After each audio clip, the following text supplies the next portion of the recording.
Parshas Beshalach Shira and Tavshinai and Gimel.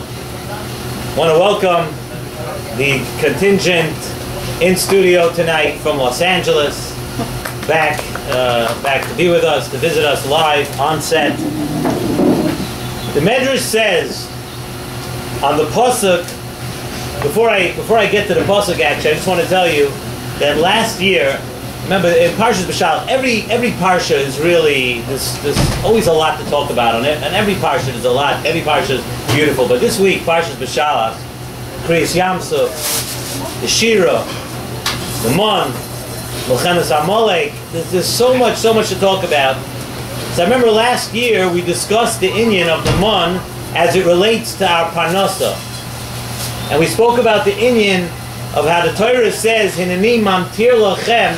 Kosh Baruch Hu uses a lashon of mamtir lachem, that I'm going to make it rain mon on you. What's the lashon of Hineni mamtir lachem? We spoke about last year that the same way HaKadosh Baruch Hu is able to make it rain, HaKadosh Baruch Hu is able to make it rain down parnasa and gelt. That's what it boils down to. HaKadosh Baruch Hu, it's the same, just as easy. The way HaKadosh Baruch Hu set up the teva of the world, that He's able to make it rain, He can set up that too. We just have to be deserving of it. And we went a little bit into the inyanim of the mon. It's a very interesting medrash. The medrash says on the pasuk in Parshas Bereshis, "Vayivorech Elokim es yoim hashvi'i vayikadesh osoi." We say the pasuk every week in Vayichulu. We say it in Kiddush. So frek the medrash b'mai berachai. It says, "Vayivorach Elokim es yom hashvi." HaKadosh Baruch Hu blessed the seventh day. What did He bless the seventh day with? Dr. Medrash, Berachai b'mon. That Hashem benched the Yom HaShabbos, the seventh day. He blessed it with mon. So the Nesiv Shalom asks a few questions right here on this Medrash. If the bracha given to Shabbos is a bracha of mon, we know, we said from the Nesiv Shalom, the theme that we say in the Nesiv Shalom every week is that whatever we have in the Torah, whatever we learn, and whatever we learn out in the Torah is nitzchias. There's no things that happen once in history and that has no relevance to us today. So if the bracha given to the mon is one that if the bracha given to Shabbos is the bracha of the mon, what happened to the bracha today? We still have Shabbos, Baruch Hashem, right? We have a beautiful mitzvah of Shabbos every week.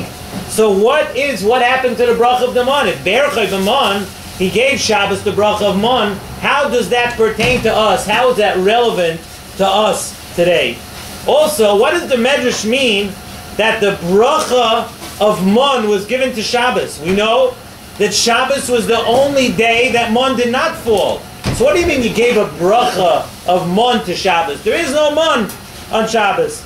So really, you can, if you want to kvetch a teretz, you might be able to say that double mon fell on Erev Shabbos, and out the covenant of Shabbos, there was no mon. That was the bracha. The bracha that was given to Shabbos is that out the covenant of Shabbos, there was double on Erev Shabbos, and you didn't have to go get the mon on Shabbos. So that maybe you could say such a teretz, but even if you say such a teretz, l'maisa, what's the bracha of the mon on Shabbos? If the whole bracha is the lack of mon, so what does the Medrash mean that it was given to the mon was given to Shabbos as a bracha? That's what Shabbos is brought. It's brought down. Once we're on the subject a little bit of saying, kvetching a little bit of a teretz. So there's a Chassid Shepshan in this also, that we know it's brought down in many svarim that the taivas of a person begin and are created by the sustenance, by the food that we eat. That food generates taivas. And the mon was different. The mon was lechem shel malachim. The mon did not have such a thing. Notice the mon did not bring any taivas. And that's why we know when the Yidden asked, when they wanted meat, when they wanted to eat meat in the Midbar, so they said, Mi yachilenu basar. Who's going to give us meat? In other words, the lack of taivas was bothering them. So mi yachilenu basar. So the Nesiva Shalom says that in the schus of Shabbos, in other words, that the mon had no taivas. The mon did not create any taivas. He says, and the bracha of Shabbos, that's nitzchis, that we have today, continues that the Su'udah Shabbos is brought down in Sefer Pri Haaretz, Bshvat, that the Su'udah Shabbos that we eat today still have that bracha of the mon. The food that you eat on Shabbos, I don't know whether it is, whatever you eat, the cholent, the kugel, it has a geschmack, but it's not the food that you eat during the week. And B'haraya, as good as the cholent is in this store on a Thursday, but if you eat it on Shabbos, Shabbos is Shabbos, right? But it doesn't create, the food on Shabbos is different. And Zok the Sefer Pri Haaretz, and Nesiva Shalom from this Bshvat, that's the nitzchias in the bracha. That today we still have that in the Suda Shabbos. But there's another beautiful thing about the mon. Chazal tell us that another bracha of the mon was that the mon tasted as a person wanted the mon to taste. So whenever you think of that, what do you think of? You think of right away, when you're a kid, I'm almost sure, you think of ice cream, right? Every time, imagine, your mother wants you to eat your vegetables, wants you to eat your healthy food. When you sit down to dinner, imagine if whatever you ate, you can make it taste like ice cream, you can make them on. That's on a very elementary, simple level. The Nesiva Shalom says that when a person ate the mon, a person can have high aspirations. That the mon should be madani malochin. It should be the food of a king. The mon should be royalty. However, if a person doesn't have such machshavas, then the mon was just mundane, regular food. It tasted like ma'achal aniyim. It tasted like regular food. So Zok the Nesiva Shalom that this was the bracha of the mon, that's nitzchis also. Just like by the mon, you had to have in mind, in order, you couldn't just be asleep at the wheel for your whole life. The bracha of the mon was a characteristic, and a bracha of the mon was that you're able to make it taste like everything you want to, of it is a catch. You have to consciously be thinking of something. You have to aspire for something great. You have to want the mon to have that ruchniistic element to it. And that's the same thing by Shabbos, today, Zok Nesiva Shalom. On Shabbos, you have the capability to take every single thing you do on Shabbos. You have a capability to take your madrega that you want to reach on Shabbos, and you're able to get there. It's built into Shabbos Kodesh, but there's one catch, and that's the catch of the mon. That's the bracha of the mon. You have to want. If you sit on Shabbos and you're passive and you allow the 25 hours of Shabbos to just pass you by and go over you, and you sort of floating through Shabbos, and then all you do is eat and drink and sleep, and you don't have a machshava, you're not thinking about the kedusha of Shabbos and what you want the food of Shabbos to do for you, and what you want and you don't think that you want the tanugei Torah v'avodah on Shabbos, then you're not going to reach there. And that is the bracha of the mon, and that's the bracha of the mon that's nitzchias. We say in the tefillah by Shabbos, uverachto mikol hayomim v'kidashto mikol hazmanim. Zok the Nesiva Shalom. There are certain things in the Torah, there are times in the Torah that are referred to as Yomim. And those we know, Rosh Hashanah, Yom Kippur, Yom Teruah, Yom HaKippurim, and there are other times that the Torah talks about Yom Tovim, Begeder, Zmanim, Pesach, Sukkot, Shavuot, different Zmanim of the year. It's referred to as Zmanim. Zok the Nesiva Shalom about Shabbos. Shabbos is Ubeirachtoi Mikol Hayomim, whatever you can reach on all the Yom Tovim, every 7 days you have it. You can reach even higher. It is more blessed than all the Yomim, and it's more Kadosh than all the Zmanim. That's Shabbos.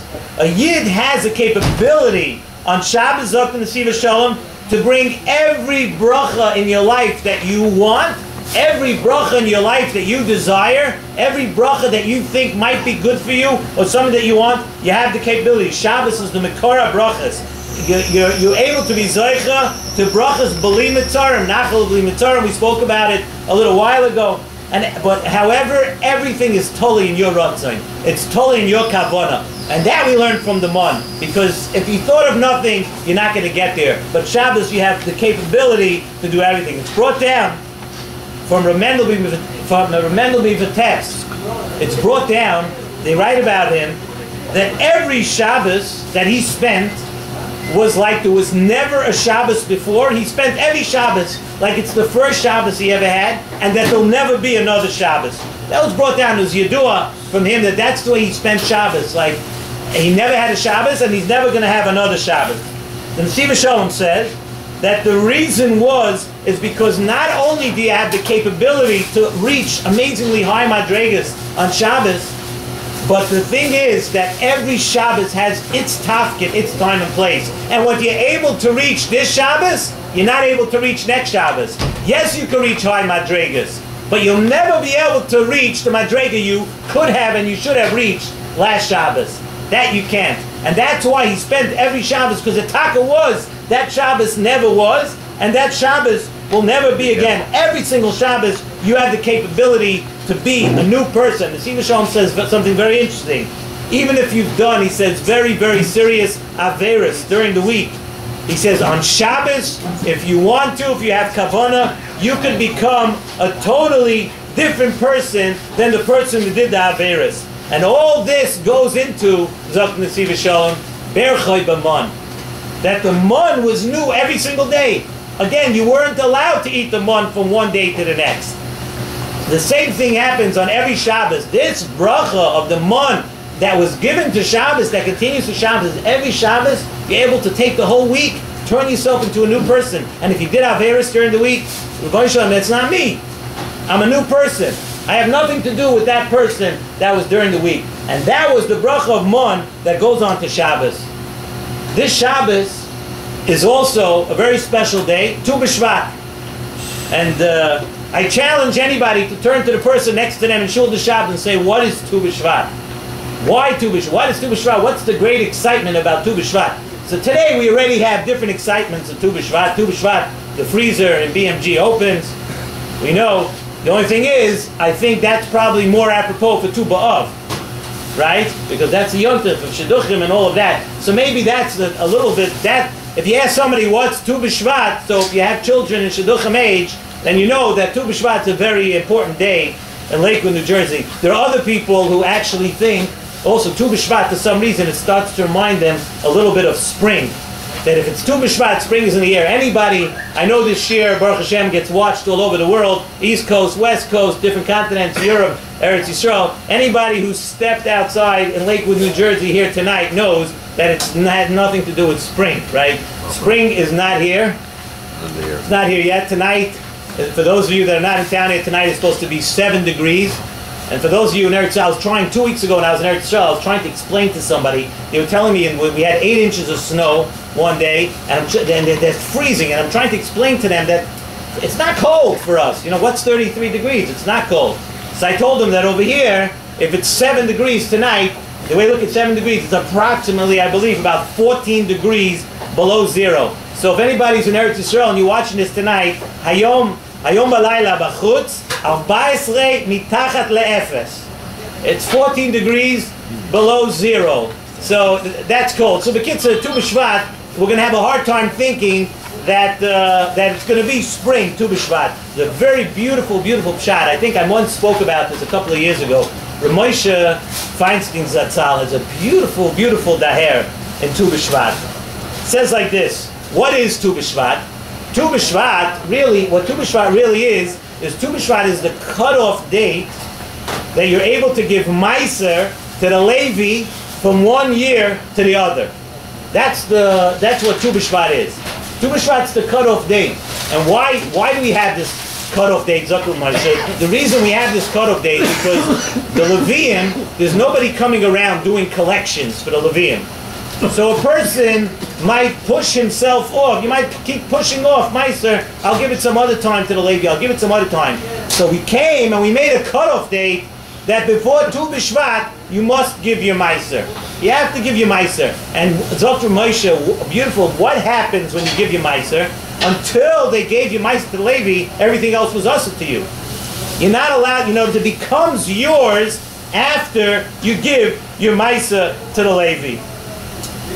So Al Chachamim set Tu B'Shvat as this deadline, that's what, by that date, that's what that has to happen. And that's the Rosh Hashanah Le'ilanis, according to Beis Hillel. We know according to Beis Shammai it's Rosh Shvat, and according to Beis Hillel, that's Rosh Hashanah Le'ilanis. And that was Taka, a big simcha. That was the big simcha of Tu B'Shvat, because now, once you gave the Meiser to the Levi, so now it all becomes yours. Zakra Moshe, that the same simcha applies today when it comes to Meiser and it comes to tzedakah.